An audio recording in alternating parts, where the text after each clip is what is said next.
ఆదిలాబాద్ జిల్లాలో భారీ వర్షాలు రైతులకు అపార నష్టాన్ని కలిగించాయి. బోధ్ మార్కెట్ యార్డులో సోయా, మొక్కజొన్న పంటలు తడిచి మొలకలొచ్చేశాయి. సోయాను తీసుకువచ్చి నెల రోజులు గడుస్తున్నా ప్రభుత్వం కొనుగోలు చేయలేదని రైతులు ఆవేదన వ్యక్తం చేస్తున్నారు. కొనుగోలు వెంటనే ప్రారంభించాలని వేడుకుంటున్నారు.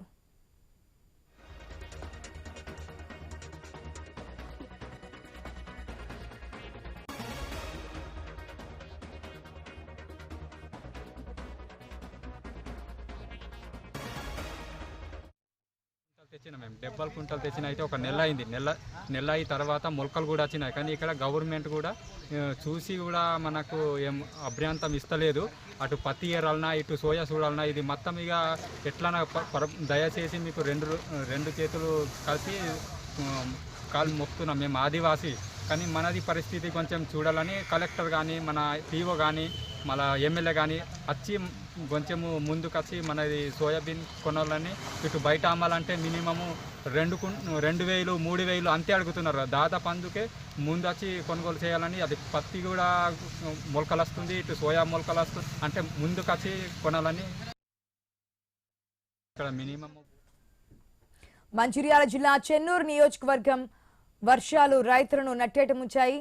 వరి, పత్తి, మిర్చి పంటలు దెబ్బతిన్నాయి. గోదావరి పరివాహక ప్రాంతంలో పత్తి పంట నష్టం వాటిల్లింది.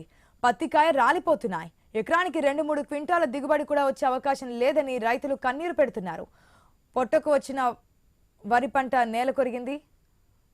దెబ్బతిన్న పంటలను మంత్రి వివేక్ వెంకటస్వామి పరిశీలించారు. పంట నష్టాన్ని అంచనా వేసి నష్టపరిహారాన్ని అందించాలని రైతులు డిమాండ్ చేస్తున్నారు. చేతికి వచ్చిన పంట రైతులకు నష్టం జరిగింది. వాళ్ళు ఎకరానికి 20 క్వింటాల పత్తి లేదు, 2 క్వింటాల పత్తి లేదు, మొత్తం పత్తి వలిగి పత్తి మొత్తం కింద పడి రైతులు ఏడుస్తున్నారు.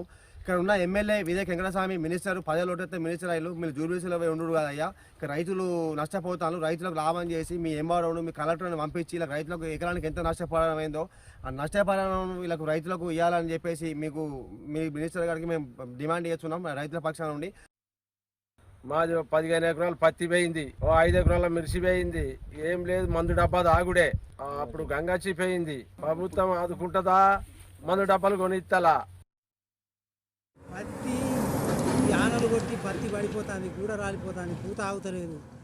ఇక పడిపోతే మళ్ళా దొక్కినాం, మళ్ళా పడిపోయినాయి. ఈ మిర్చికి తెగుళ్ళు వస్తాయి, అంత నల్లగా అవుతుంది ఈ మబ్బులకు. మీరు ఏమన్నా మాకు సహాయం చేయగలరు? రైతుల తరపున ఏమన్నా నష్టపరిహారం ఇవ్వమని ఎమ్మెల్యే గారితో చెప్తున్నాం.